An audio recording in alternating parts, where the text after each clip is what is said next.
This what? You want to get- Oh.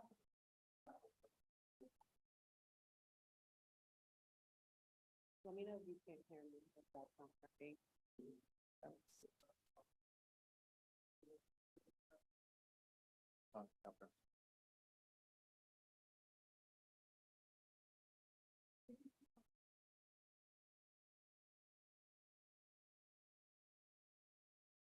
Good evening. It was on- I think it was on. No, that was me, actually. Oh, That was that me. was you? I think it was like a coincidental. Testing. Testing. There we go. Oh, there we go. I feel like this is, the price is right over here. It's a little. Right. Right, good evening. Welcome to the Public Works Committee meeting. It is Thursday, September 14th for the 6 PM meeting. To the clerk, may I please have a roll call? Councilman Ferry, Present. Councilwoman Zuli. Here. Councilman Donegan, Present. Councilman Campiano, Here. Councilwoman Jermaine, Council Vice President Vargas, Present. Council President Marino. Present. Thank you. Moving on.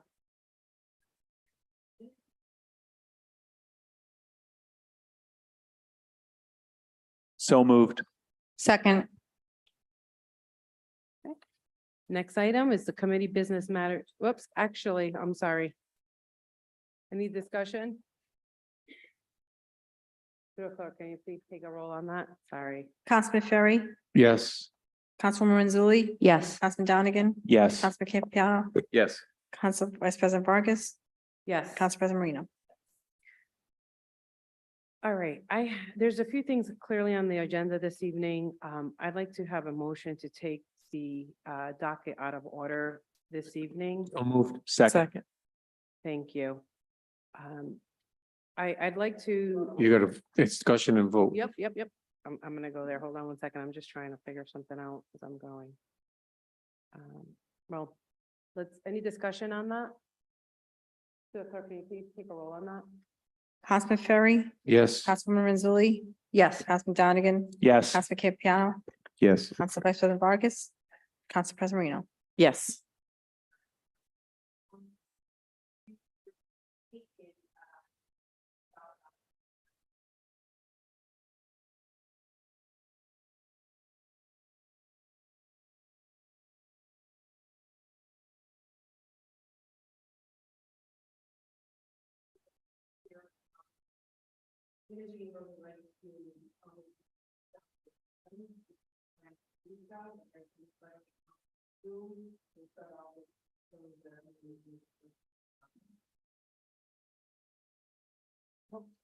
I have a packet that I put together to hand out. Would that be all right? Okay. It's just a summary of events. Sonia Poydras, 190 Aqueduct Road, Cranston.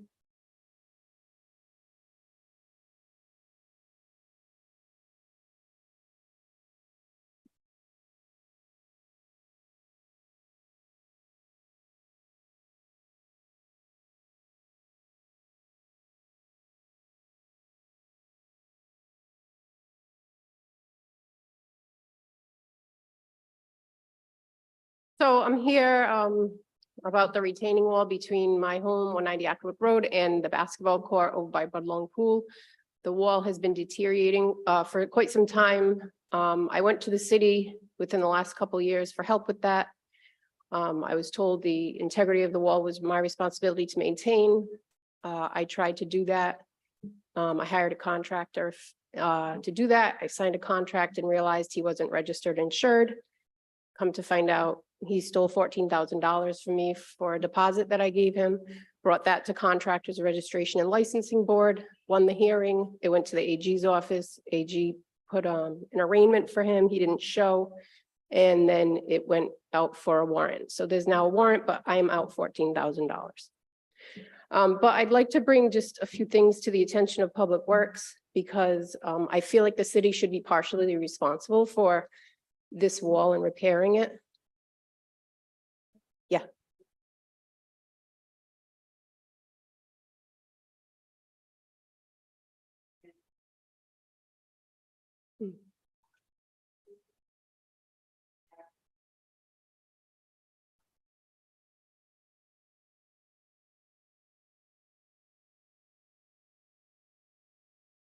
Mhm. Mhm.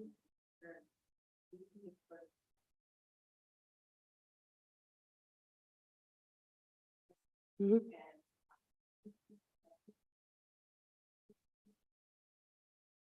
Yeah, it is. Yes. So for two reasons. So I'll start with that. One, since I've attempted to have the city help, the partial part of the wall has collapsed into the basketball court. So now it's sitting there as a public issue, public safety issue. Secondly, you could see on the first page, the property map plat card that I got from the building official's office shows that the wall lies between the property line. It crosses right through the property line. You could see that circled there on the plat map card. So with that, yes, I believe it's suitable for this meeting. The wall has also been painted by the city. Over the years, I've been there for 10 years. The city maintains the wall. They paint it green with a white stripe on top. The city trees directly behind the wall in the city park are known, the roots of those trees. I've been told by an engineer who I hired for $1,400 that the roots of those trees are pushing on the wall, affecting the wall. Through the chair, and I'm sorry to interrupt. This is not appropriate for this discussion. It's on.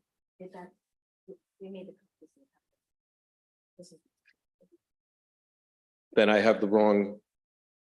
The clerk is just, I'm going to retract what I just said because I was given the wrong agenda, apparently. It is on the on the amended agenda, it appears, under council communication, 190 Aqueduct Road retaining wall. I just want to make sure we're all on the same page then. Then it would be appropriate.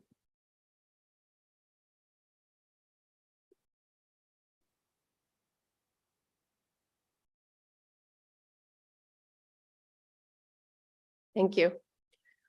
So, to me, it appears the city is conflicted about who's responsible for this wall because they continue to maintain the wall, but now that it's partially collapsed, I've been told it's my responsibility. So I'd like to have Public Works please help me and clear that up. Not only is it being painted and maintained by the city, it's on the property line, it crosses the property line. The trees behind the wall are the city trees. I understand that from one of the city council meetings, not the last one, but the one before that, where it was asked what is going on with the chronic backlog of pruning and cutting down trees. I was here for that statement that it was because it's such a big backlog that they're prioritized by public safety issues. I can attest that I put a request in to have those trees removed because the engineer said that the roots of those trees are pushing on the wall and causing it to buckle out. Within 1 week, those trees were removed. I have emails in this packet about that, that was taken care of very quickly. So to me, that implies that the city agrees that these trees are a public safety issue affecting that wall. That's on the back end. There's a 4-foot tree trunk. I was told by an arborist that the roots of those trees can travel 7 times the size of the tree trunk. So that would be 28 feet, which is well within that tree trunk is within about inches from my wall. My wall, I say, because the city continues to tell me it's my wall. There are pictures. I don't know if they're able to be brought up on the screen tonight, but they are in black and white in here. Of a cluster of trees that continue to grow behind the wall.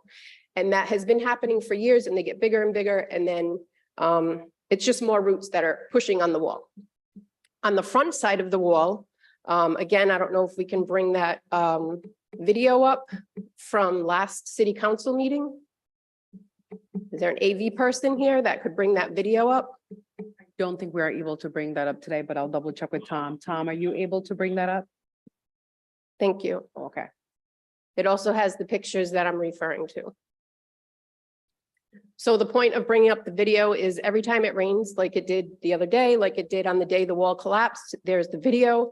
The city street water, there's very poor drainage by this wall. and the water goes onto my property, but not only onto the property, but through the wall. So you could see, it doesn't just go over the wall, it's literally going through cracks through the wall and eroding the wall. So that part is going to collapse as well. And I believe, again, just another reason why the city should be partially accountable for repairing this wall. So that's point number, thank you, if you could bring up that's the collapsed wall now. You can see very large trees to the left behind. Those trees were the trees right behind the wall, the same kind, same height. Those have since been removed, thankfully to the city, but in my eyes, too late because the damage is already done. But they do continue to grow. There's about a cluster of 9 trees that were cut down again in November, and they're going to continue to grow. There's a couple pictures outside of the video. That's the cluster of trees that most recently were cut down in November 23rd, and you can't see it. Yeah, there it is. So that's the 4-foot tree trunk. That's literally about a foot from the wall. So I don't think it's a disputable fact that the roots of those trees are pushing on the wall. And those are city trees. And that was the fireman who told me that the city should be responsible for this. So again, we have the plat map that shows the wall goes right through the property line. We have the trees, we have the water. I received a demand letter from the city that I am in violation of retaining wall code and that I need to fix it. I made that attempt. I'm now out $14,000. I don't have the means to do it. I keep trying with the city. The city solicitor came out, Chris Malaya, came out to my house the day after this was on the news, asked me not to speak to the media about it. He's going to try to help me. I sent him 2 emails about the things he said he would help me about. He didn't respond to either email. He said he was going to help me get into a loan program. That didn't happen. He said he knew the AG. He was going to try to help me get that money back. That didn't happen. So I'm at a loss. I'm here to appeal to you to help with this. I don't think it's fully my responsibility. And yeah, appreciate your time. Thank you. I'm going, Through the chair, I'm sorry to interrupt, but just as a housekeeping matter, since we do have a rule that all written submissions should be submitted 48 hours prior to the meeting, but that's okay if we, by motion, if the committee wants to accept this, make it part of the record. Motion to accept the packet. for a second, Second. discussion? None. To the clerk, can you please take a roll on accepting before us this evening? Councilman Ferry. Yes. Councilwoman Renzulli. Yes. Councilman Donegan. Yes. Councilman Campiano. Yes. Council Vice President Vargas. Yes. Council President Marino. Yes. Just for your awareness, the packet was submitted with all those pictures a while back. So I just want to make you aware of that. Thank you. When I have to. Sorry, but who did you email this packet to prior to giving this to us? That was submitted with the claims committee, Okay. with my, the form that you submit for claims. Yep. And I put a whole packet with all the pictures, the engineer's memorandum, the insurance. I was also dropped by my insurance because I couldn't get this done on time because of the contractor. So Right. all that is in the packet that I submitted to the claims committee.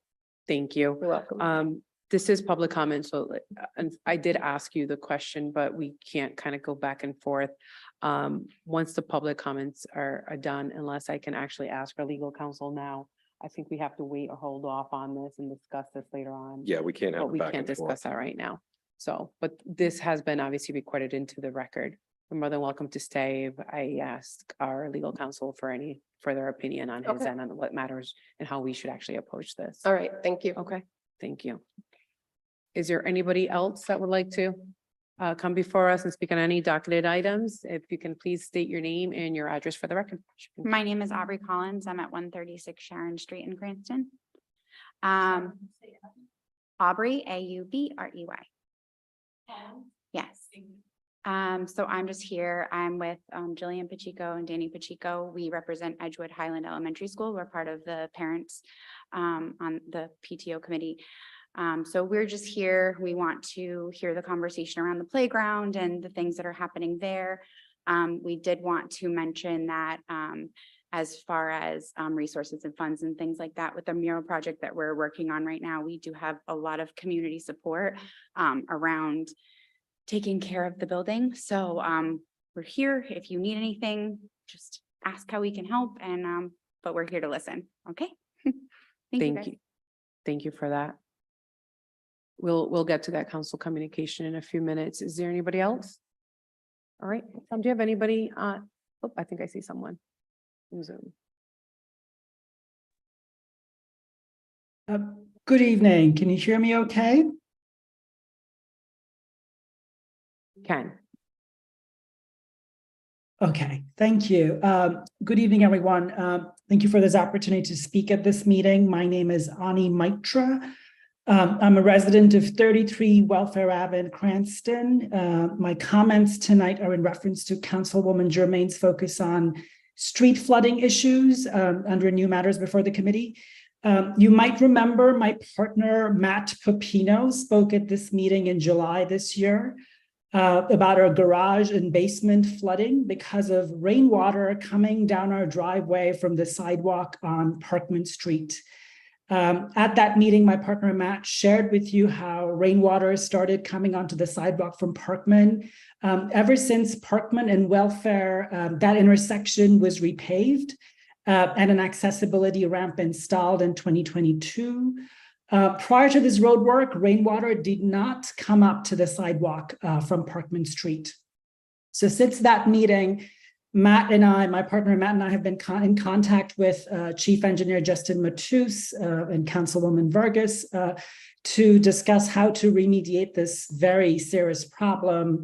On August 25th, Mr. Matus informed us that Public Works has a plan to address the issue, which is to raise the elevation of the wheelchair ramp a few inches at the intersection of Parkman and Welfare to stop the water from coming onto the sidewalk. And Mr. Matus also informed us that this work will be included in the next round of paving.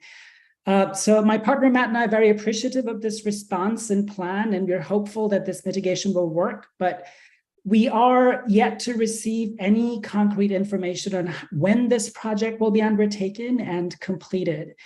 Meanwhile, we continue to be extremely concerned and frustrated about the current state of the sidewalk because just this summer, we've had our basement flooded 5 or 6 times with rainwater from the sidewalk. And this flooding occurred even after we installed various systems to try and mitigate the situation on our own.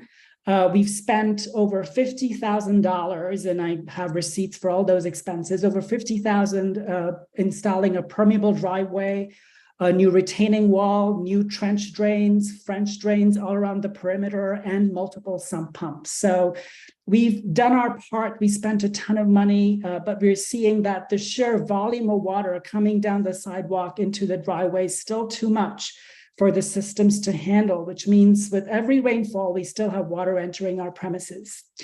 So I'm here tonight to urge you to Public Works to treat this repair as a very urgent matter and expedite the plan for mitigation.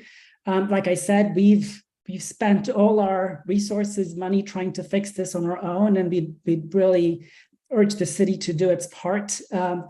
One final point, Matt and I, when we were at the last meeting, we communicated to Justin Matus that we'd be very happy to talk to somebody from the city and explain the situation from our end.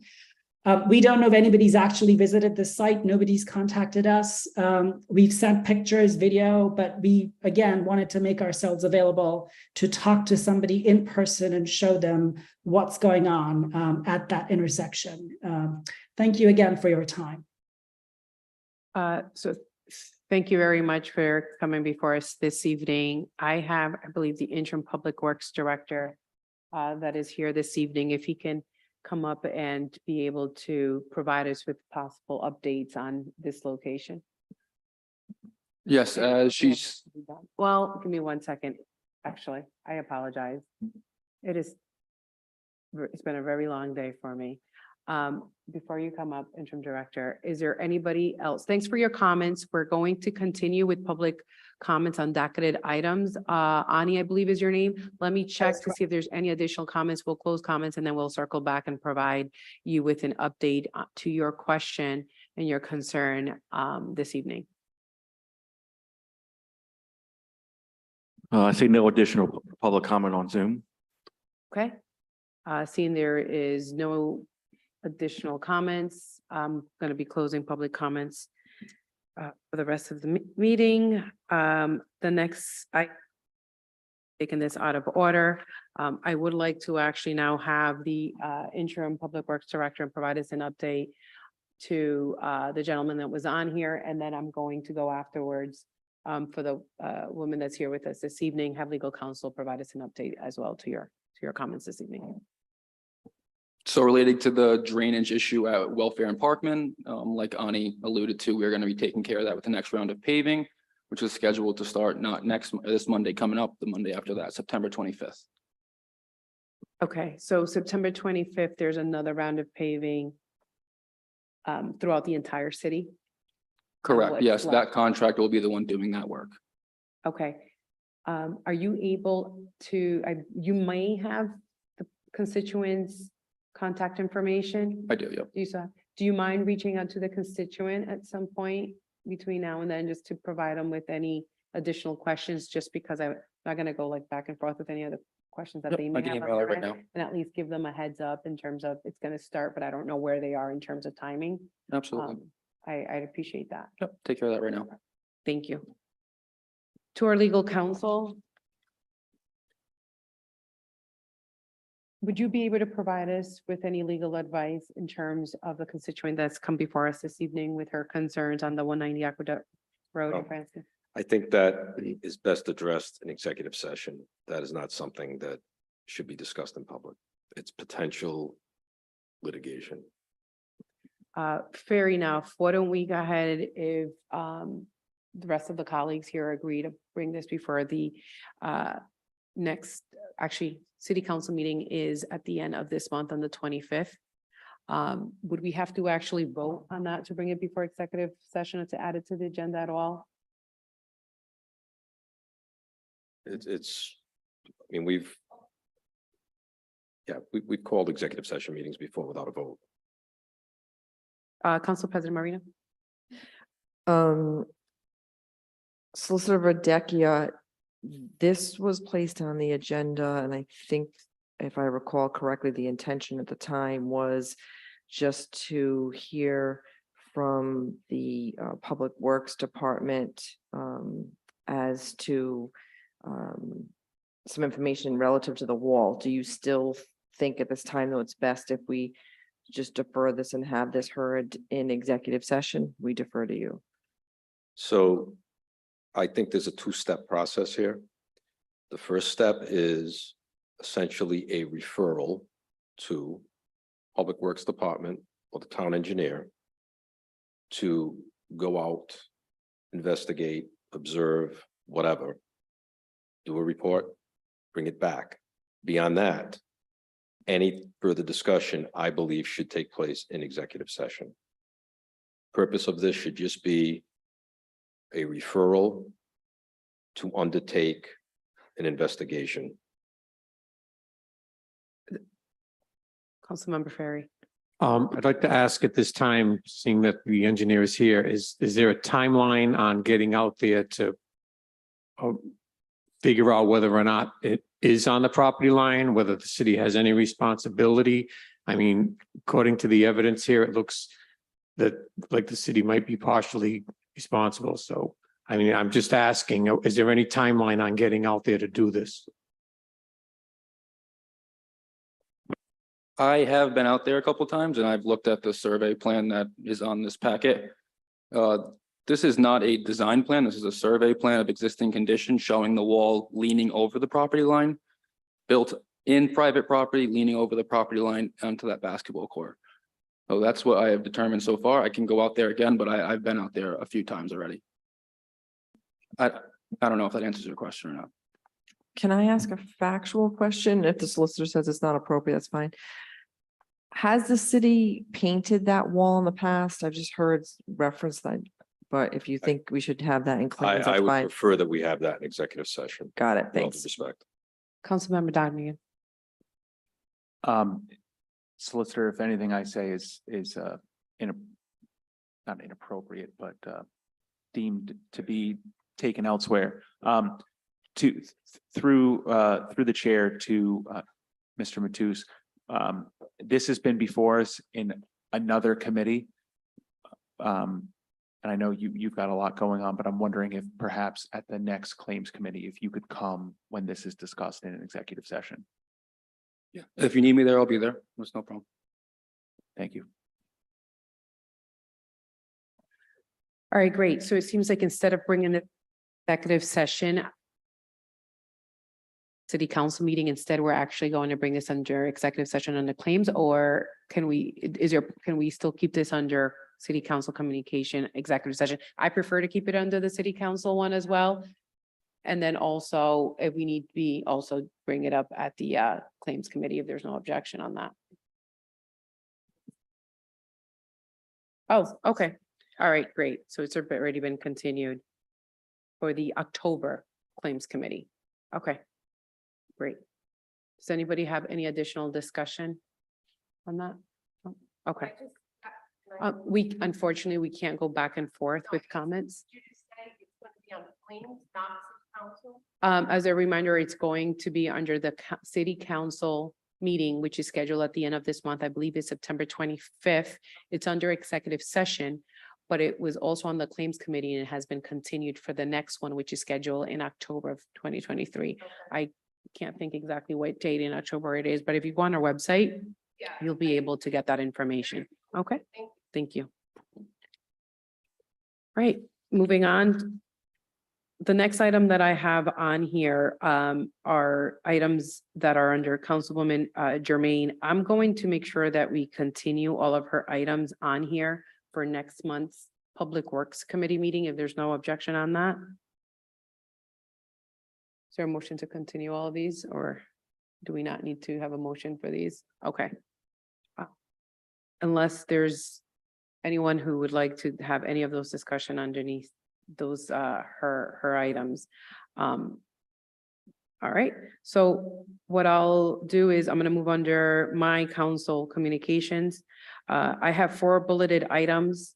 First one's update on Edgewood Highland Playground. The second one is requesting a comprehensive list of the conditions of all our playgrounds, including details of the names of playgrounds, location, conditions, last time items were replaced, for example, toys, mulch, rubber fence, court, etc.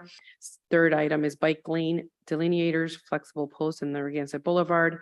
And the 4th bullet that I have is Rhode Island Department of Transportation Municipal Road and Bridge Program opportunities. I'm going to start off with the first one, which kind of goes hand in hand with the second bullet on here. And for lack of transparency and making sure that we weren't out of order, out of any of the items in the agenda, it's the reason why I added the second one on here. First and foremost, Tom, if you can please, I provided Tom with a couple of the pictures that I took within the last few weeks. There's been additional pictures that I have even from last year that I didn't provide this year. But what we have here is the first picture, the park over at Edgewood Highland. As we all know, it's a playground that is literally right next door to the school playground, the school property. We as a city manage our playgrounds here in the city. The schools do not have a responsibility to oversee our playgrounds. I believe that was the way it was many, many years ago. Things have changed, and so we have taken over it since. You'll see that there's 2 swings on there. Beneath the 2 swings, there that blue item is actually a rubber mat. It is not mulch. The black underneath, the black kind of fold or shade that you see scattered throughout that blue rubber mat is really ripped apart. Think of it as a foam and just ripping off layers. The condition of that playground has been deteriorating. I brought this up before the council last year. I brought this up probably the year before as well. I shouldn't say probably, can't recall exactly which committee it was brought up before in terms of the month. If we can go on to the next slide. We can see that that facility has now been closed for repairs. This is probably was closed maybe 3 weeks ago or so, give or take. I got notice from Dennis DeJesus saying the facility was closed after our city staff went over and took a look and assessed the playground and noticed that it wasn't safe for our children who are using that playground if they were to fall from the upper part of the slide or that little roof that you see, some sort of density or the way that they would fall, I guess a rubber mat wouldn't actually be sufficient enough to really hold a impact of a fall. So that sign is fairly new. It was just put up a few weeks ago. We can go on to the next slide, please. That is a bench. All the Edgewood Playground. As you can see, there is the bench towards the end. It's been broken. I have to say that there was another bench that was in a very similar situation, if not worse. That one was actually fixed when I brought it up to the Park and Rec Director and the administration. If we can move on now to the next slide, which will bring us into a more detailed view of the playground. Right underneath it, that's all rubber mat. That's not the way our playgrounds should look around our city. We have kids who at the end of dismissal time, in the morning, on the weekends, weeknights, our families use these playgrounds. It's obviously free to take your kids to our playgrounds, and it should be a playground that we should be so proud to have in our own backyards and provide to all our residents. But unfortunately, it's come to the point that there could be a possible liability, and I hate saying that in public, but the truth of the matter is that we can have kids that could be hurt. So I understand why that park, that playground has been closed.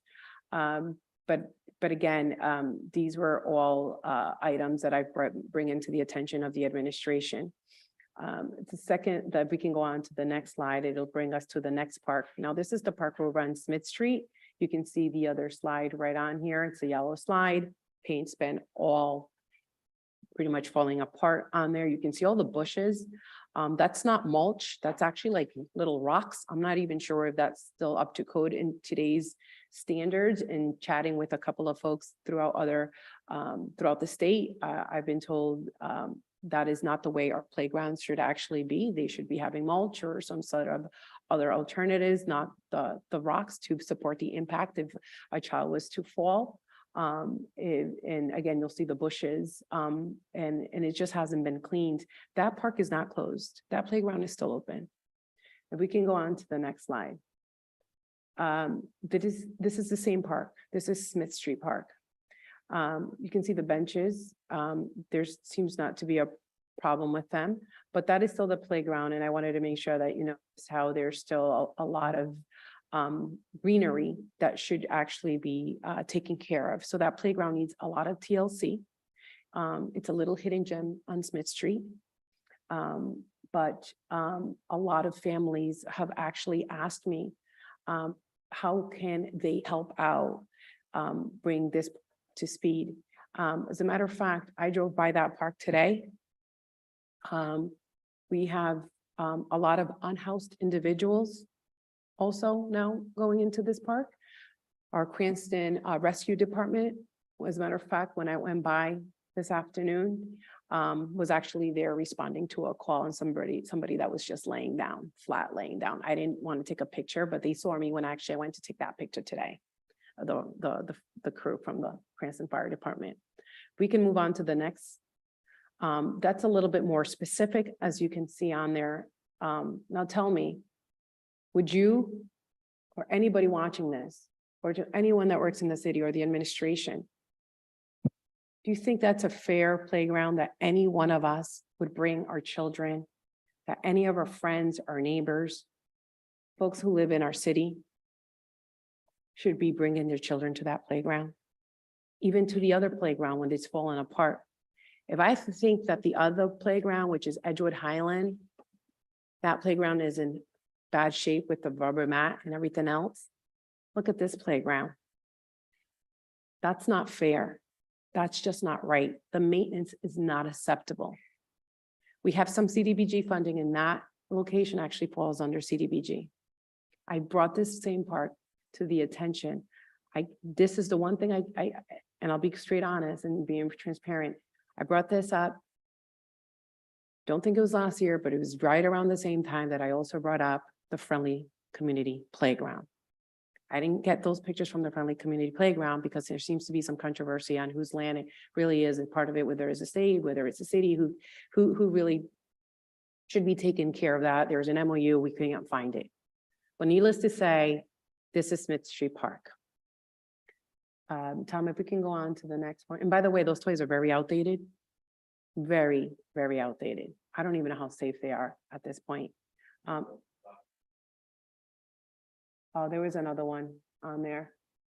Commercial Street. Yep. As you're looking for those. Bless you. Give me 1 second.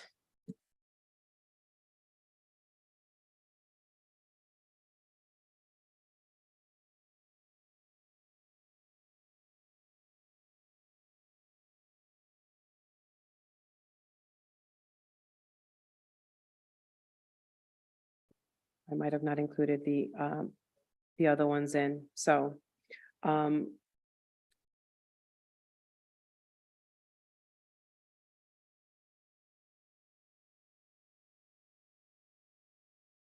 It is okay, and I just forwarded to you so you can have it. If you happen to get them, I'm not sure if they can bring them up, but I just sent them the other ones to you.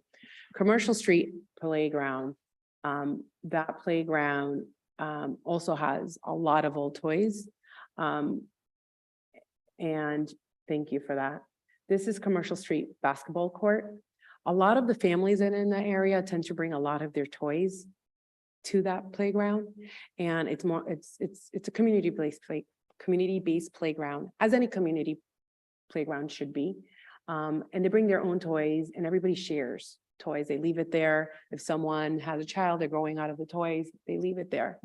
The trash is actually over flooded with a lot of old toys because in a way, while it's a good thing that we have folks coming in and letting everybody else share some of the toys that no longer work for them, they do kind of get damaged over time, right? And technically it's a city playground. And so we have our toys there, but we don't have a playground that is really suitable for a lot of the different age groups. So this playground is more so suitable for a much younger age. It would be great, particularly in the pocket of where this playground is, that we have a playground that is suitable for not just kids that are between the toddler's age up to until maybe 6, 7 years old, but just, slightly older. This basketball court right here, you can see a lot of the cracks. A lot of the cracks have been filled in, but there's still grass growing in between them. If the basketball court is very outdated, the actual ramp, the board. Tom, if we can go to the next one, and you'll see that the black was all some of it was filled in, some of it was just people putting tape on to play, whether it's pickleball or any other games. When I was there were a couple of kids that wanted to play basketball. But we do have some sort of appetite for folks who apparently may want to play pickleball, but we also have another appetite for a lot of the kids in the community that want to play basketball. Now, I know pickleball is an up and coming sport, right?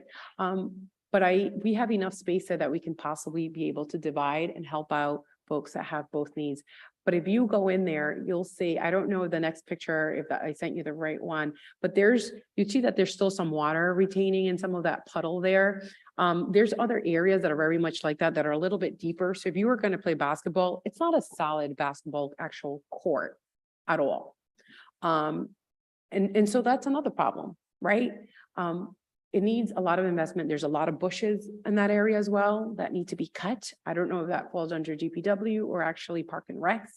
And I'll leave it there with pictures for now, but we received a report today. It's probably in everyone's inbox that was mailed out on everybody's on the comprehensive report that I requested. And in that report that I requested, if you actually give, I'm just going to bring it up on my end, that was sent to us. For example, we have Smith Street, which was one of the playgrounds that I showed you that was in yellow slide. That one says it's old, tree bush work, needs redo, corroded joints, not in good shape, no hazards. I think that's an hazard playground. I'll be honest with you. We then go into the report on Edgewood, it says closed, clearly, as we all know. We then move on to Commercial Street Playground, or just Commercial Street in general. And we'll see, and you probably see the notes on there. And that it says Compton, it says 2006 commercial add mulch, seesaw, seat worn needs to be replaced. There's more than that needs to be replaced. That whole top, black top needs to be replaced. It's also very outdated.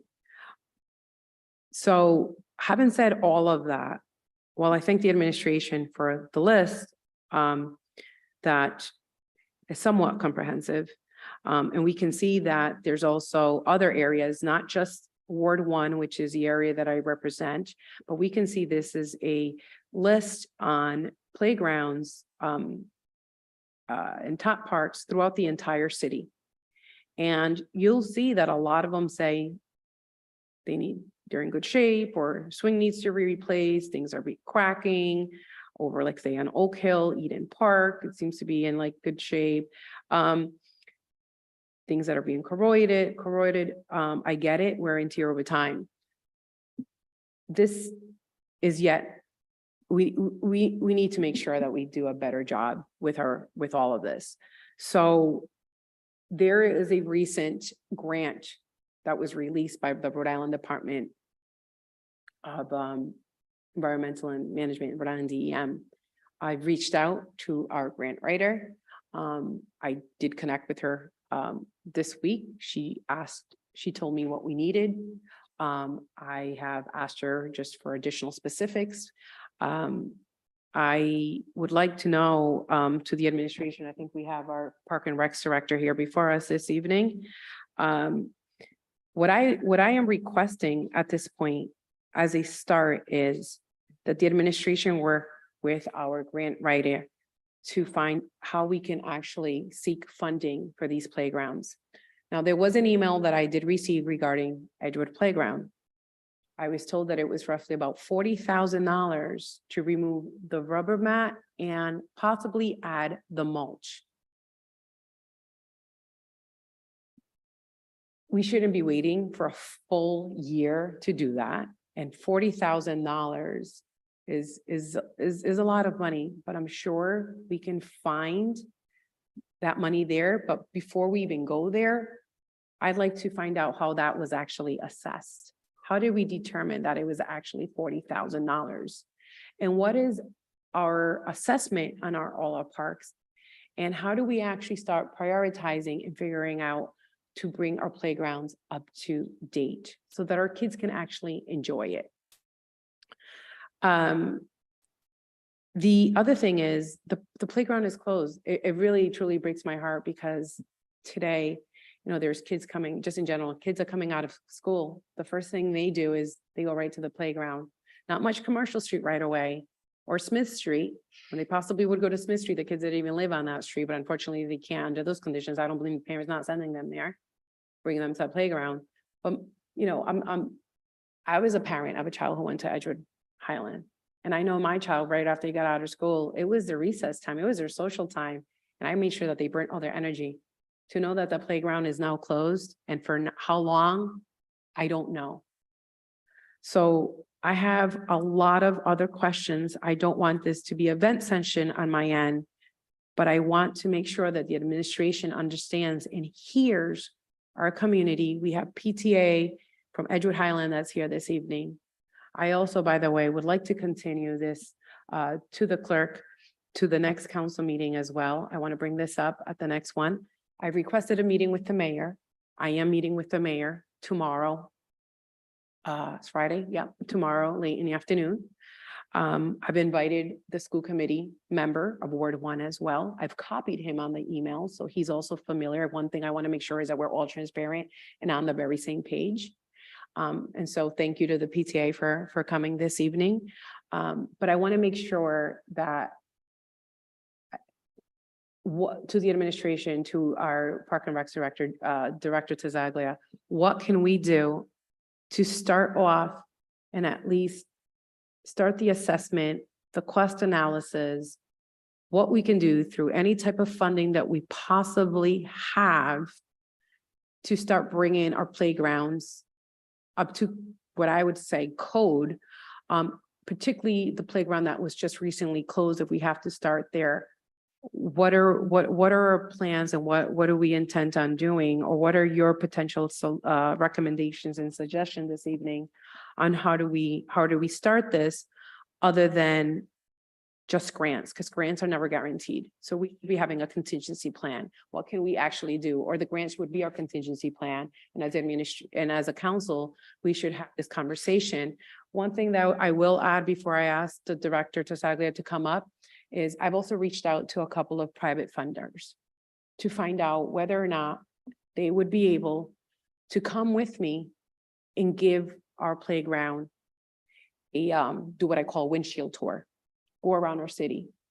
And I've already have at least one person who said, we'll give it a look. No commitment, but it's just, you know, we have a lot of great folks coming into a great city, and a lot of them actually come in and say, we're all about community. We're all about helping out. Well, let's take advantage of that. Let's make sure that they know that we will take them up for that. Very much so, as Council President Marino has said, we should probably, ask a couple of other partners for other potential ways to fund other playgrounds, recreation space, because this is all recreation space. I will say like Budlong Pool. So, so we're within the agenda. Very same thing. So I've had a lot of folks also within Patuxent Village area say to me, we would like to help, let us know how we can help. And there's a couple of nonprofit organizations that I've reached out and they said, we're here to help, but we need to make sure that we work with the administration. So Director Tassaglia, if you don't mind just providing us and walking us through your comprehensive list and the assessment, and I'll start off with Edgewood Highland on how we came across that potential $40,000 and what we can do to expedite this process.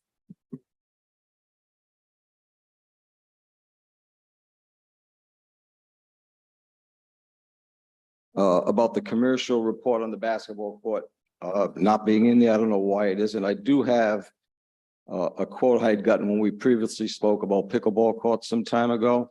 To remove that, Narragansett Improvement came and gave me a quick quote for about 30-something thousand to remove and replace that with a 3/4 or 3-inch asphalt. We did get some objection to pickleball courts from people in that neighborhood. We're trying to work that out, but it's still an option to have done, that playground. As far as Edgewood go, I agree with you. It is not an acceptable playground. It's just a matter, we're here tonight to try to figure out how to get it done, okay? And I know it's gonna be said, well, we knew about this. Yeah, we knew about this, but it's my job with your help to get it done. So hopefully tomorrow's meeting will be productive. The $40,000 that was. Mm-hmm. Was that Dennis gave you that? Was that from Mr. DeJesus? Yeah, it could be more than that. When I talked, Mr. John LaRue gave me the numbers, and I think it might have been higher than that. And the problem with the rubber matting is, even though there's areas that look distressed, damaged, worn down, 3 feet from it, even though it looks all right, is not acceptable. It doesn't have what they call the bounce protection. He uses a ball that has a gauge that he leaves it from here from X amount of height and will bounce it. He comes up with a number and proves that that's no longer acting as a safe ground cover. So the rubber mulching, the rubber matting is hard to just replace unless it's new and something is damaged, and they have done it at one of the other playgrounds. Garden City had a few open marks that they'll cut it out, and they tell you not to do it in a square, to do it more of an oval so you don't have any right angles. But the whole rubber would have to come out. Now, to replace rubber on top of that, that's expensive to add the rubber in. If you pull the rubber out and think about putting mulch in, there's asphalt there. Who knows how deep? You cannot put the mulch on the asphalt. So to remove that mulch, you'd have to put some landfill in and then asphalt. That would probably be the best way to get that up to par, because the rubber matting would be very expensive. And if I remember correctly, maybe to the tune of 75, 80,000 to put new rubber matting in a playground. Council. Thank you, through the chair. I just wanted to ask Director Tassaglia, is that the same rubber that we rubberized tracks with? No, that's No. that's more of a surface, that's a sprayed on, just a layering, that's only, God, maybe an eighth of an inch thick. And that's seems rubber and soft, but it has, if you fall on that, it's different than falling on the playground mat. So do we know the most fiscally responsible, but also safe manner in which we should be doing all the playgrounds and maybe stay consistent across the board? Is rubber mulch a good investment or just Rubber regular mulch is mulch? very expensive also. The rubber crumbles. The mulch seems to be the best way to go, but it's very expensive. I mean, it's $60-something a yard. And unfortunately, that comes right from my line items. I put in for a special mulch line item last year. I mean, the amount of mulch we give out, I try to give everyone a little bit, but we could put more in every playground. I mean, I have noticed that there's been new mulch at we try playgrounds. to do it before the schools open. We assess in the summer.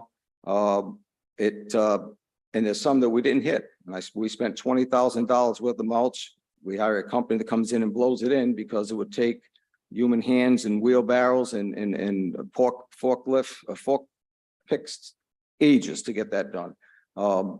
I just feel like we need to continue to just have it on stock like we do clay and you know, help the playgrounds out when they go low. I'm gonna defer to council, give this over to Councilwoman Marino. Before I do that though, you know, we had the city go out for mulch in the playgrounds where they were needed. The meeting as well, but I find this very interesting that we should have assessed all of our playgrounds throughout the entire summer before, you know, just putting, I understand where we closed Edgewood Highland Playground, but the conditions that it was in was the condition that it was in just a few weeks even prior.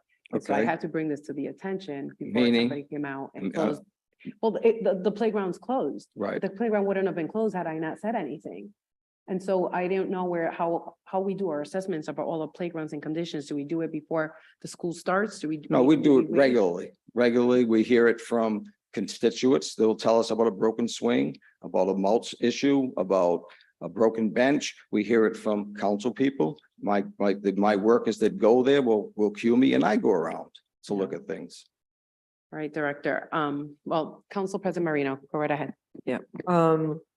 Thank you, Council Vice President Vargas, for bringing this subject up. This is a frequent flyer complaint, I would say, and constituents also say that they've seen that our parks are not in as good shape as they once were.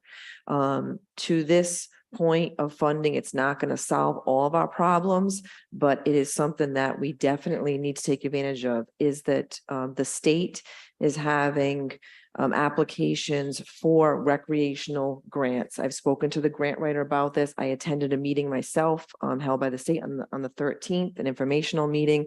The deadline is December 6th. From what I understand of it too, we could possibly qualify for more than one park. So we don't have to just submit one, we could submit more than one. It's a total of $2 million that's available throughout the state. So what I would like to see, and I'm sure Council Vice President Vargas, you are on the same page with this already, is that at that meeting tomorrow when you go, is that the administration should have a plan of assessing the priority of improvements to the parks and then work with the grant writer with the director for all the qualifications and information necessary to put in more than one application for grant funding to help improve our parks. The awards will not be awarded until the spring of 2024, but that is something that would be an absolute waste if we just let that fly by without attempting. On a go-forward basis, though, I agree with Council Vice President Vargas. There should be a more proactive effort at assessing the conditions of our parks and making improvements rather than waiting until they're too dangerous and then we just shut them down. Thank you, Council President. I of course, we obviously agreed on the subject. And yeah, so definitely going to be added to my conversation tomorrow. As I mentioned earlier, the email that I had sent out to our grant writer, and she responded, and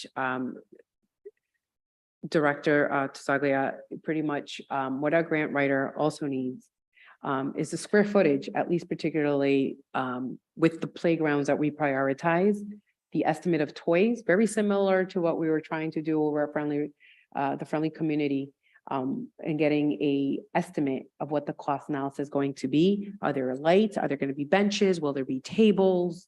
What age group is this?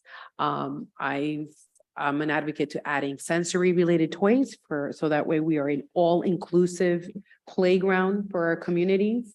I've said that before, I'll say that again.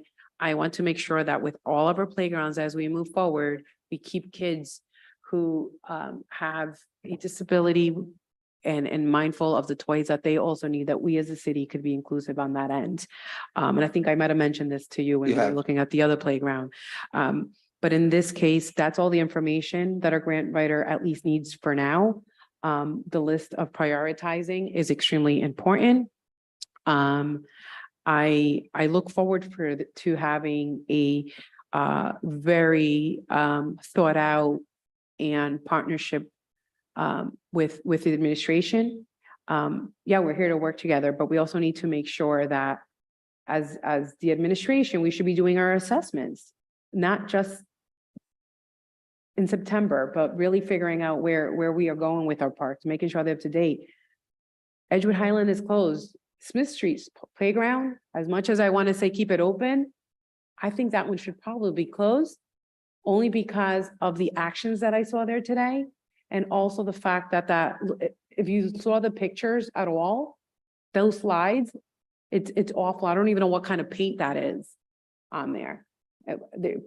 Kids can get scraped going down that slide. And so that's possibly a playground that you may want to assess. So we're assessing all of playgrounds. A part of me, no disrespect, but I don't think we've assessed Smith Street playground the way it should have really been assessed. Well, it was, I had in there to be redone because I know it's in that bad shape. It's not even bad. It's in a deteriorating, heartbreaking, embarrassing condition. Embarrassing. And I am looking forward to, yes, working with the administration to make sure we get these playgrounds accomplished. I don't know if we've used up all of our CDBG funding at all, but particularly capital improvement. I do want to say, yes, there are American Rescue Plan money out there. And I will say that we still have a few left. We still have a few funds left. And each and every year I see a lot of these funds that could go to the playgrounds or other areas of improvement. I don't want to go off subject here on the agenda, but I don't want to see that going off of the operating budget in the city this year. I want to make sure that we at least. What you're saying today, and I feel the same way, Edgewood Highlands, Smith, you can even look at Wheeler Avenue, which we were down there today. That's a good thing to look at as a CBG. I was unaware there was stuff left. We had 5 playgrounds we wanted to do when this first came out: Smith, Wheeler Ave, Arlington, Khaleesi in Florida. And when in negotiations with CBG people and trying to get everything done with all the bidding and all the times I was out to the playgrounds, we only could do 2. And we eliminated Arlington. There were 3. Originally, Arlington was included in the plan. After we decided not to do Smith and Wheeler, and we had to drop Arlington, figuring that they were redoing the pool, redoing their school anyway, and that playground is not in that bad shape. So, I mean, if they knock that pool down, that playground could still exist. All right, well, I appreciate you giving me this comprehensive list. And going forward, I hope that this list gets provided to the council, at least on an annual basis. I know that's at our request, but I'll be requesting this list again. That's so we that's can revise feasible. it and we can at least work off of the list that was provided to us. And probably a little bit more comprehensive detail and assessment of it and start there. But if we can at least provide our parents, our community with what we can be doing and what we will do, I think, you know, we can both work on something and provide our community and our stakeholders, which is our constituents and our residents, where we are and what we're going to do with our playgrounds. And the Edgewood playground was just literally just closed. Families had no idea. It was, they come out one day and it was just locked up. So that should have been probably communicated a bit better as well to the community. Fine. So, Councilmember Ferry. Yes, I just hope that going forward, that we're not gonna build any more parks until we can take care of the parks that we already have. Because we get the phone calls, we get the emails, and people complain all the time. This is not, I'm not pointing at you, I'm not blaming you directly. I know people that work for you and you can't even buy a pencil right now without permission. I know that, but the bottom line is we shouldn't be building new parks when we have, I had no idea that park was closed. When we can't even keep care of the parks that we already have. So going forward, I hope that the administration would see to the fact that we need to fix what we have before we build or buy anything new. Thank you very much. Good point. Councilmember Renzulli. Thank you. Through the chair, I just want to make a suggestion, take it or leave it, Director, and I'll even volunteer my time to help you do it. But this document, I think, as a live document that maybe not the world has access to, but we have access to either through Google Drive or Microsoft, whatever the city uses, so that when things change on it, we can go into it and we will see that. And if there's a rubric of how things are assessed, whether it's a 1, 2, or 3, then it'd be easy for people to understand why something's getting fixed first. If there's columns with the last date it was assessed, who assessed it, a cost estimate, if a grant is being put in for that, I think it'll be a lot easier, because I know obviously you're one person. I know that people were, jobs have been cut throughout the city, including in your department. It's got to be hard. I'm assuming it's hard for you to track this. And when it comes up on a yearly basis, if it comes up once a year, we receive this, you got to go do all of it at once. Whereas if we have a document that's live and every month when someone goes, it changes, we can see it, and then everyone's held accountable that way, but it will also probably be easier for you. And I'm wondering is there anyone who's specifically in charge of playgrounds, or is that? Yeah, we have certain guys do certain specialties. We have a sprinkler guy, cutters, we have dragon line. The one kid that does do that is young Victor. He's great at it. He takes pride in it. He's got children. He has it on his phone. He met with me since we got the request 2 or 3 times. It was a lot for him to calculate all of it, but we got most of it done. I mean, ideally, and I don't know if we want to hear this, I call on playground inspector when I am confused or want to know the real answer and how much, how severe is it and what we need to do. John LaRue, and I'm sure you're familiar with his name, is well known all over New England. However, if John LaRue was to come in and check every playground, I don't know. I mean, he is looking at every tread on a screw. I mean, it's that impeccable how he goes through things. And I don't know if it is all neat. I don't know how to explain it. Sometimes he's going to give us the right answer, but it's a lot that they go through. I mean, to a point where a screw hanging out of the seam of the swing, if it's more than X amount of threads, no good. And which I was unaware of, which makes sense. A hood, a string. So little things like that are impeccable that he goes through. That's how he does it. And so we take his advice a lot and we act on it. But the kid that goes around for me or another gentleman, they're looking at general broken equipment and what we can replace. And if we can't replace it, we'll call Pro-Built, we'll call Big Toy, we'll call Compan to have them replace that part. And we usually put them in if we can. Sometimes it's 2 months, there's mounting involved, there's cement, and the contractors have to do it. Thank you. So maybe we should talk about prioritizing our playgrounds tomorrow Sure. as well. And on Go this forward. very same note, if we can actually have the bushes and the screen space around Commercial Street needs to really be cut. I don't know if that falls under DPW. or There under is your end. no, that's us inside the playground. That's us.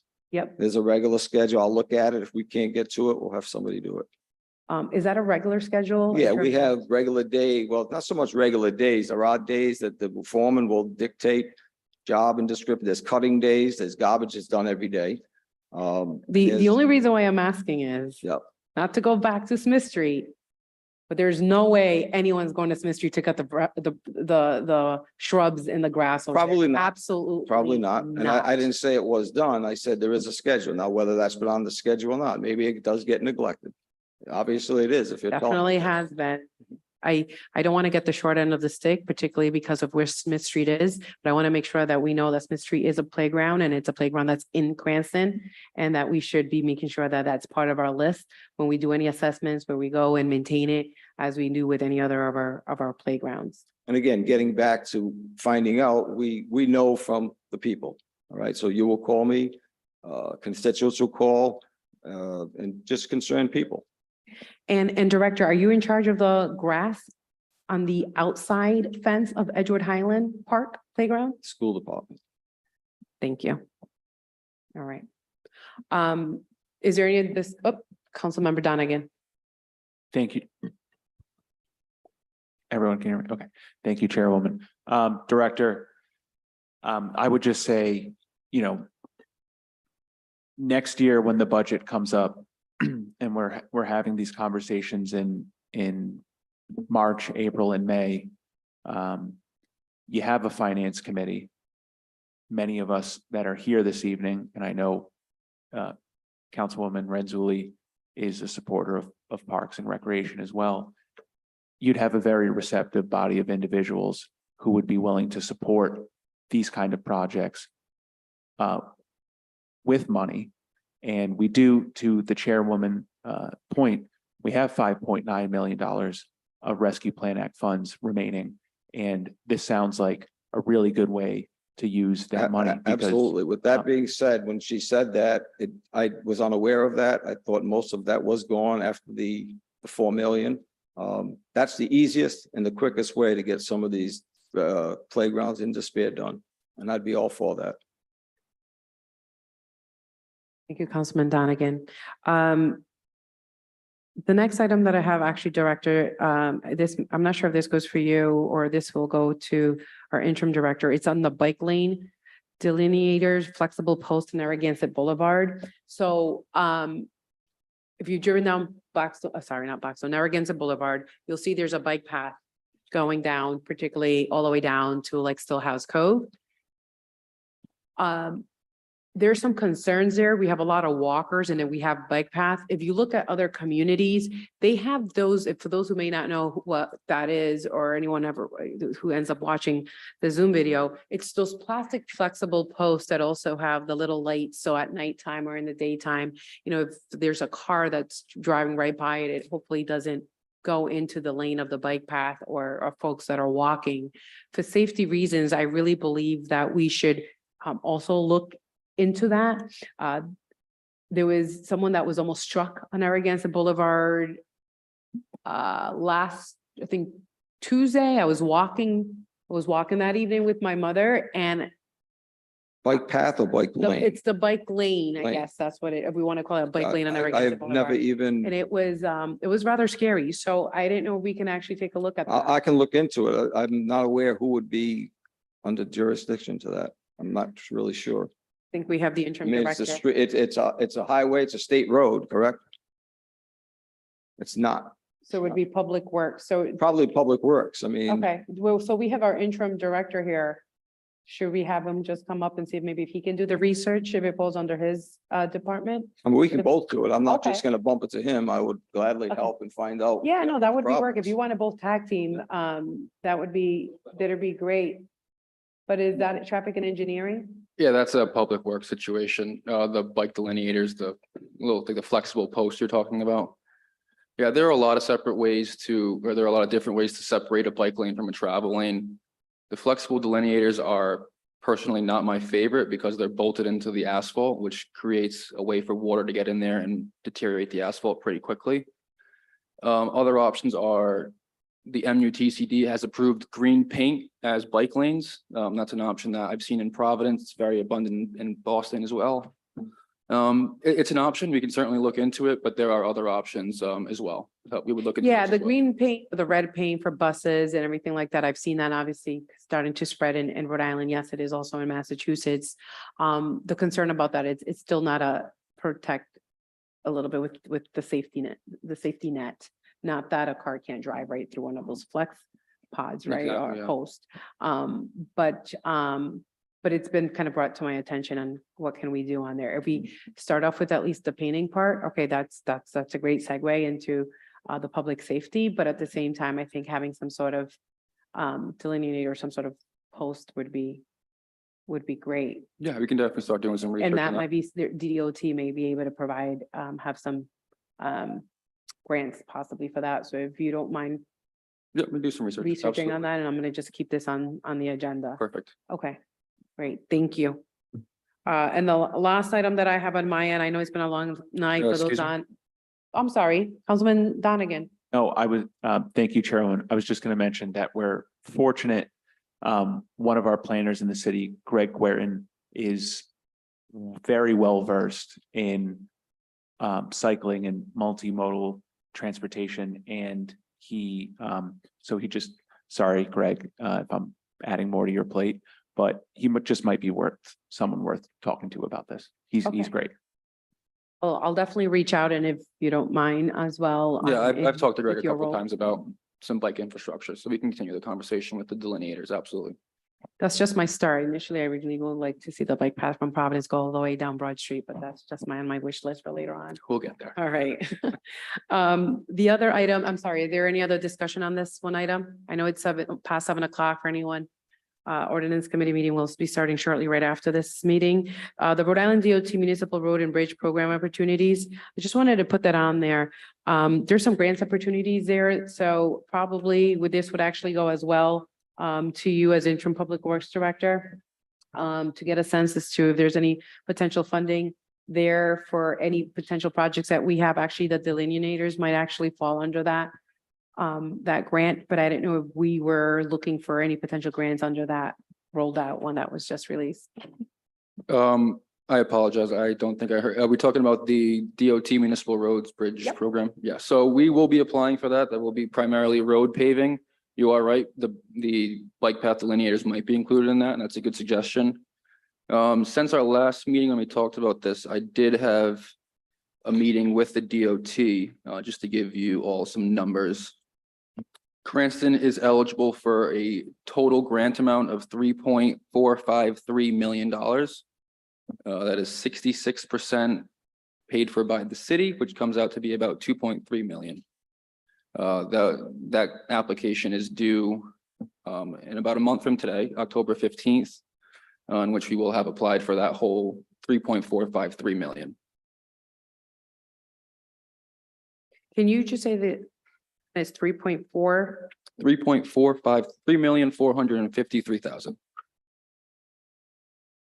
And we're on target and applying for that with the deadline? Yes, we are. Yep. And that's gonna be applied particularly to what specific?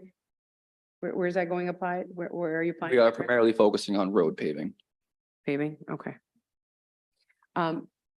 Thank you. Are there any questions on this matter before I go back to the rest of the docket on Public Works?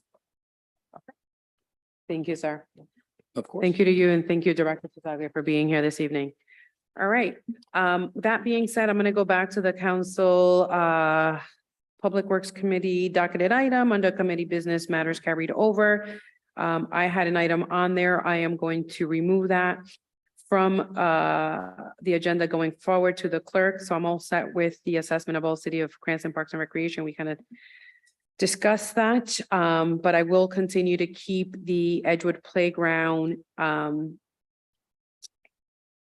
Actually, I'm just to the clerk, instead of putting Edgewood Highland Playground at the next Public Works Committee meeting, I'm just going to do update on our parks and playground, just to generalize it. And if we can also add that to our September 25th City Council Committee meeting, depending on how that conversation goes tomorrow as well with the administration, just so that we can provide some communication to folks in our city.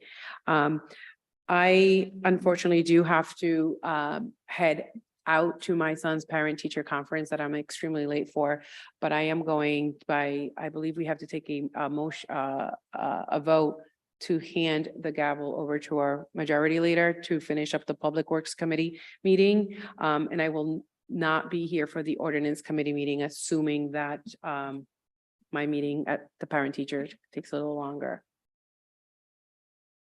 Motion to have Councilman Donegan serve as the chair. Second. So moved.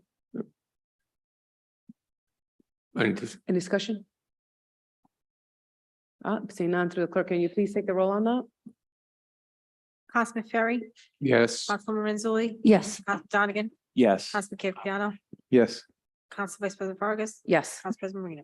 Yes. I should have voted no. Sorry. Missed opportunity.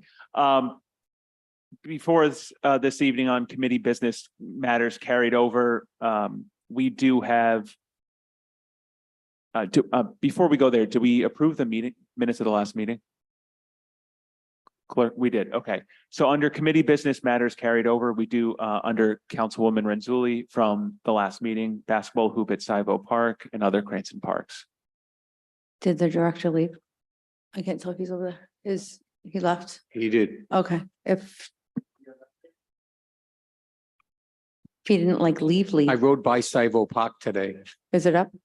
There is one of those temporary ones that you would put in your driveway. Oh, that was there. The neighbors put that there. Oh, that's what's still there. Okay, I do know that he did say after that meeting that someone was going out to assess it, to put a backboard back up there. But if he already left, I can catch up with him privately. if That's okay.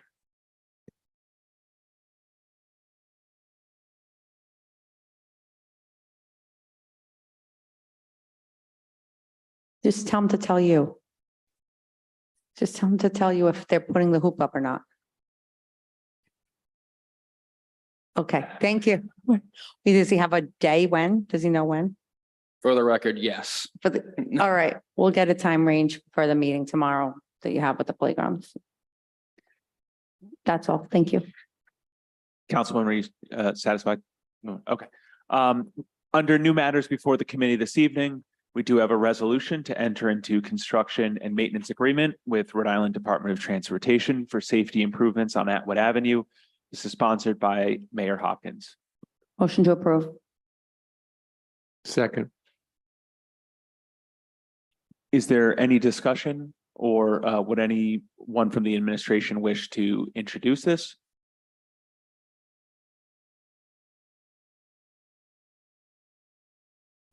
Sure. This is a resolution for a DOT project on Atwood Ave. It will run from Phoenix Ave to the Rotary. Essentially, the project is just a road diet. Right now, it's a 4-lane roadway. It'll be trimmed down to 3 lanes, 1 going each direction and a center left-hand turn lane. The traffic volumes over there just don't require the 4-lane road. This should make it safer, in particular to cross Wayland Ave across Atwood Ave.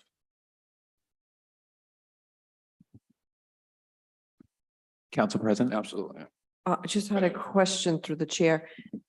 Are there any additional traffic signals in the design plan, if it's even gone that far conceptually? Not to my knowledge. I've only seen the conceptual plan and it was not included in that. It could have changed since then. So to my knowledge, no. Okay, just because over the years, I've heard a lot about, some people complain about a traffic signal and perhaps at Wayland and Atwood Avenue, there's a lot of accidents there, and I just I'm not saying that's the right fit. I am not a traffic engineer.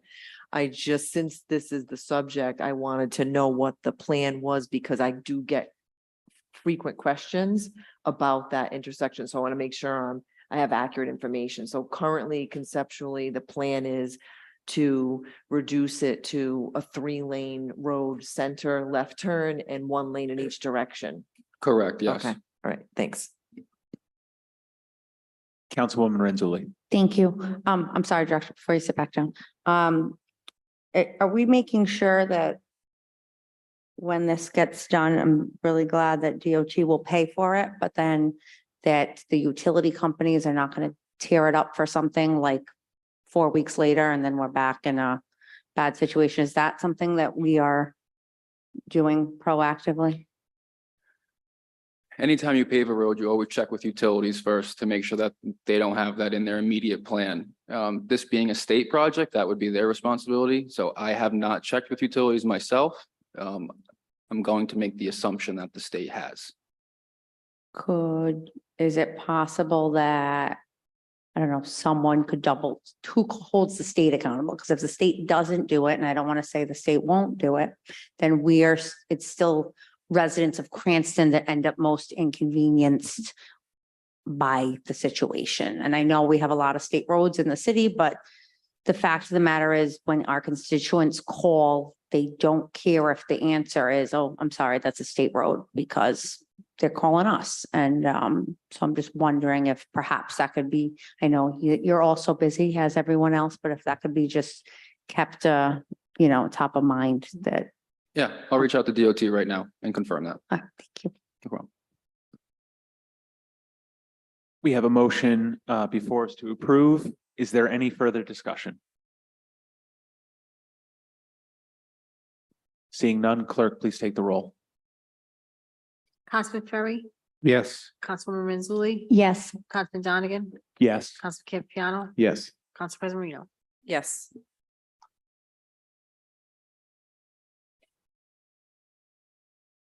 Next before us, we have ordinance 8-23-01. Ordinance and amendment of Title 10, Chapter 12 of the City of Cranston Code of Ordinances, 2005, entitled Vehicles and Traffic, Dyer Avenue Pedestrian Activated Signal. This is sponsored by myself, and I'll entertain a motion. Motion to approve? Second.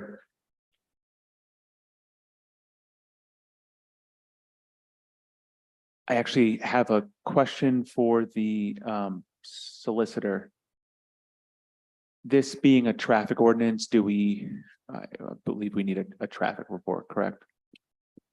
I think there's two things that need to be mentioned. First, I see this has been continued at least 5 or 6 times. If my memory serves me correct, Councilman Donegan, I think.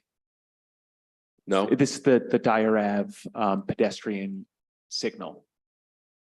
so this is an 82301. All right, I'm sorry. Well, yeah, the pedestrian activated signal, but if my memory, is this the first time this is on? Yes, it is. Okay, so I believe there should be a traffic study. I think that is a requirement. In addition, I don't know the answer to this because this would need to come from either Public Works or perhaps even the traffic engineer. I don't know what the nature of this this pedestrian activated signal is. Like, for instance, I'm assuming there is a cost associated with this. I don't know if a fiscal note has been obtained. I find it hard to believe that this would not cost anything. It seems to me that there probably would be a cost here. So I think it's required that we also have a fiscal note. So thank you, solicitor. I would, I'll put it on the record because we're in a open meeting.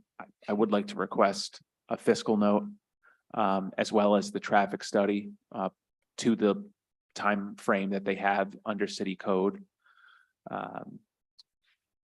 So with being cognizant of those two things, I think it would be wise for us to continue this to next month. So I'll say that. Once we have that, I'll say 2 more things and I'll withdraw my motion to approve. I will motion to continue it to next month. Second. the only other thing I'll say is just on the merits of this. There have been numerous pedestrian related incidents and other vehicular incidents on Dyer Ave for years. And before and since I've been representing Ward 3. This is the area that is proposed serves as a crosswalk for school. It is directly outside of a large housing development, Riverbend. This will help residents access both sides of Dyer Avenue with more safely. And in terms of what it actually is, it's essentially the same thing that they have outside of Devon Manor on Cranston Street. You go up to the crosswalk, you press a button, the little green guy walking up here, or green thing, white person, yeah, sorry. You get to walk safely.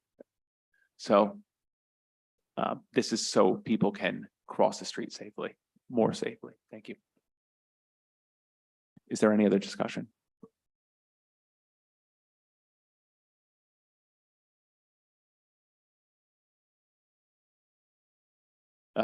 Acting Director. Yeah, if I can just clarify, I know we're continuing this. The first step would be to do a warrant analysis, which we would have to hire a traffic engineer for that. Am I moving forward with that, or are we waiting until next month? So we typically have the traffic engineer will do a study internally, and I believe we have per code, they have what, 60 days or 90 days, 60 days? And then the finance department just needs to put together a fiscal note. Okay, not sure our traffic engineering department has the expertise to do a warrant analysis in-house. I know often the traffic engineer gives his opinion on the proposed installation. Adding a traffic signal would require a warrant analysis, which basically is a traffic study of that area and that intersection. There is an expense with that, so that's why I'm not sure.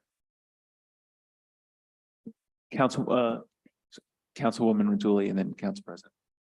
I'm just throwing this out there. Was there any traffic study done by the developers over in that area that would warrant any of this? If it's already done and we already asked for it, we can maybe double dip off of it, just saying.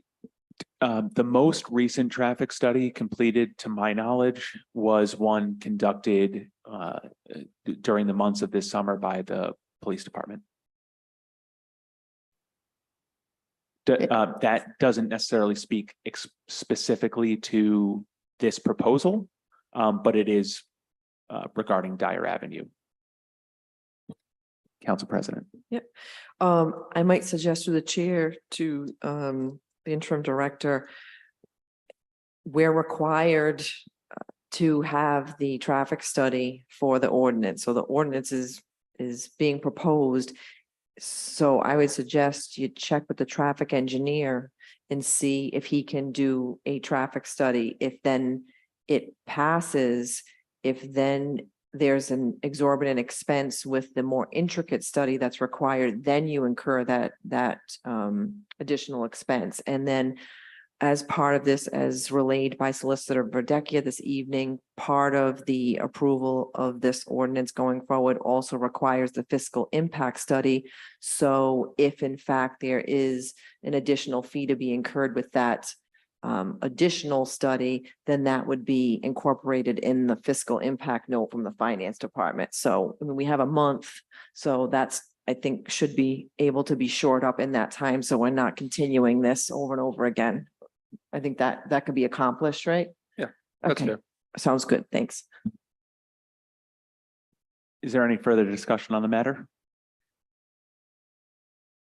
Councilwoman Renzulli. I'm sorry, but would it also be prudent to find out from with the fiscal note, where they're taking this from, the money for this and how much is left in that line? So it's not like this cost X amount of money and it sounds like a lot of money to us, but we have a lot of money in that line and that's what it's supposed to be used for. Or it costs X amount of money. We have virtually, this is the only one you're going to be able to do this year. So pick wisely. I don't know if that's something we might have to just email Director Zidelis about, but just putting that out there so that it's relevant. The amount of money is not, we're not just looking at it in a bubble.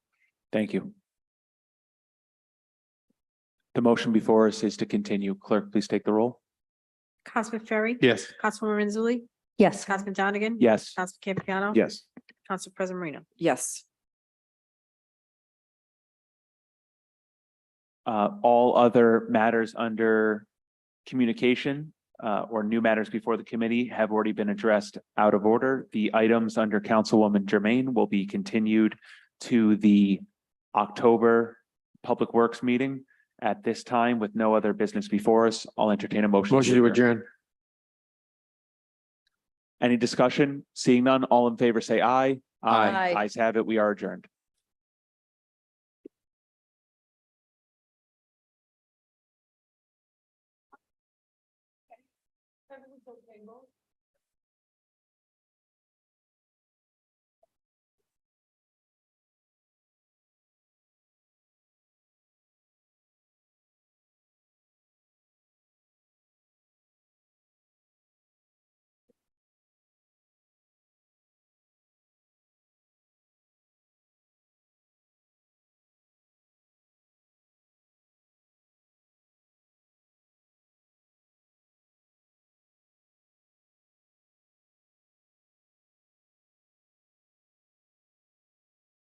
Good evening. At this time, I'd like to call to order the Ordinance Committee meeting. Clerk, please take a roll. Councilwoman Mazzulli? Present. Councilman Ferry? Present. Councilman Donegan? Present. Councilman Campiano? Present. Councilwoman Jermaine? Council Vice President Vargas? Council President Marino? Present. Seeing that the committee chair and the committee vice chair are not present, per our rules, we need to elect someone to chair this meeting, one of the members of the committee. At this time, I'll entertain a motion. Motion to have Council President Marino, you're gonna run the meeting? Oh, that Councilman Donegan run the ordinance meeting. Second.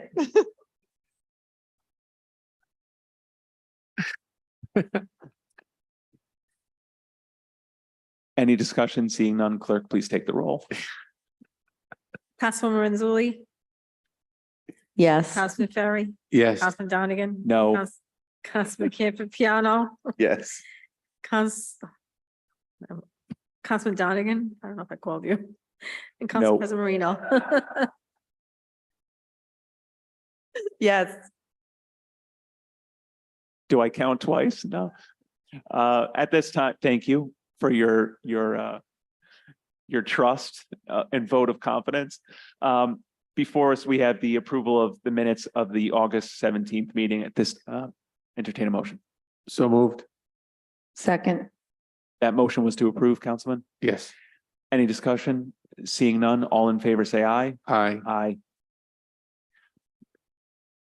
Are there, we have business matters carried over. We have ordinance 2-23-04, ordinance and amendment of chapter 15 of the code, buildings and construction, lead safe homes. This is sponsored by myself, co-sponsored by Councilwoman Jermaine. I'll entertain a motion to continue. So moved. Second. For an update, was able to have a thorough discussion with our city council attorney today regarding the impact of state legislation passed this most recent session on this pending ordinance before us. Based on that conversation, it does appear that we are, that this ordinance would be appropriate for us to move forward with. With that said, there were comments that were previously made that need to be incorporated into this proposal. And so those changes will be ready for next month. Councilwoman Rizzoli. Might I add, just so this doesn't come up next month, do you have to ask for a fiscal note on this? So the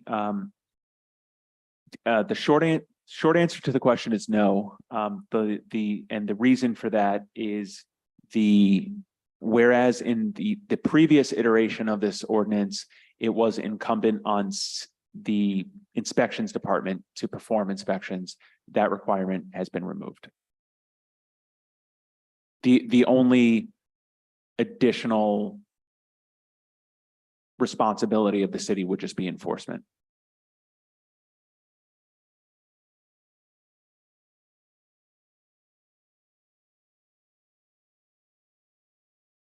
Any other discussion? Seeing none, the motion before us is to continue. Clerk, please take the roll.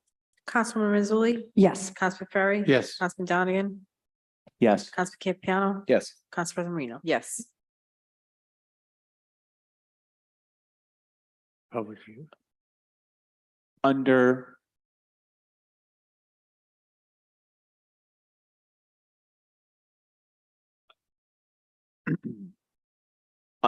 if we could please continue Councilwoman Germain's communication on Airbnb and Verbo to next month.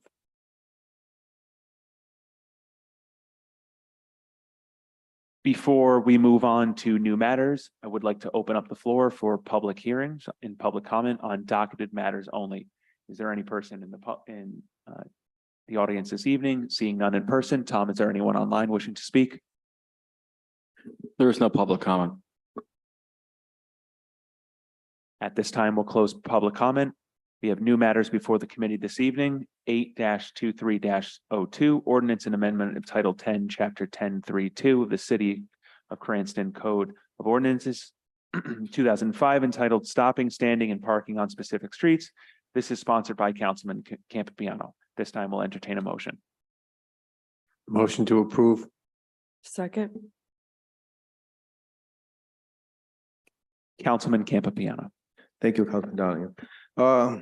This is something that's been brought to my attention for about over a year now. The residents on Century Lane are very concerned because it's a blind corner and it's a pretty dangerous intersection to get out onto Oni Arnold Road.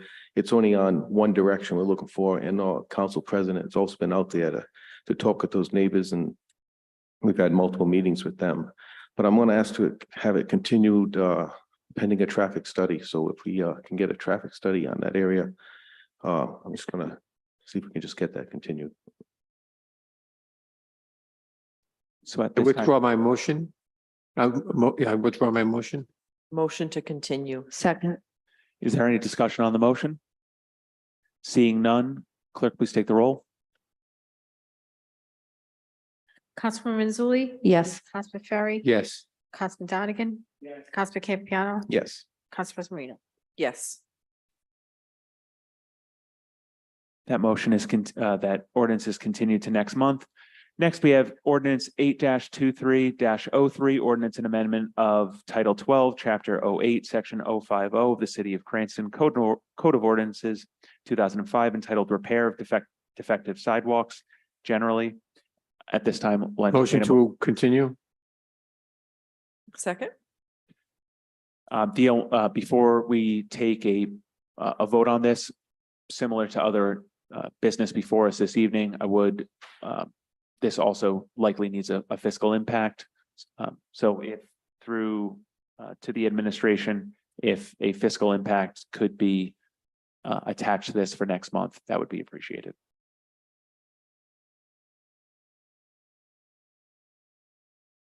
Is there any further discussion? Seeing none, clerk, please take the roll. Councilwoman Mazzulli, Yes. Councilman Ferry. Yes. Councilman Donegan, Yes. Councilman Campiano, Yes. Council President Marino. Yes.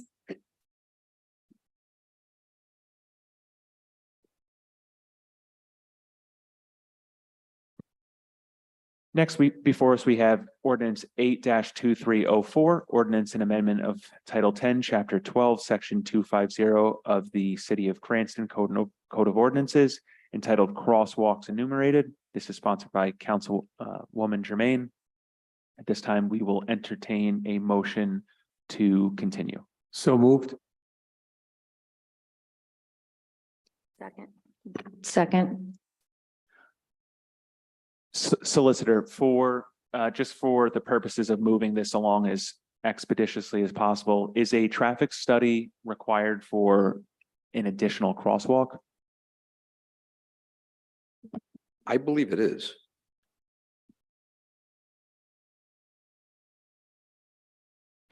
If any, so if we could request any requisite traffic study and fiscal impact statement for that could be attached to this ordinance for the next meeting, that would be appreciated. Is there any further discussion? Seeing none, clerk, please take a vote Councilwoman on Ren- the motion to continue. Councilwoman Mazzulli, Yes. Councilman Ferry, Yes. Councilman Donegan, Council Campiano, Yes. Council President Marino. Yes. Motion to adjourn.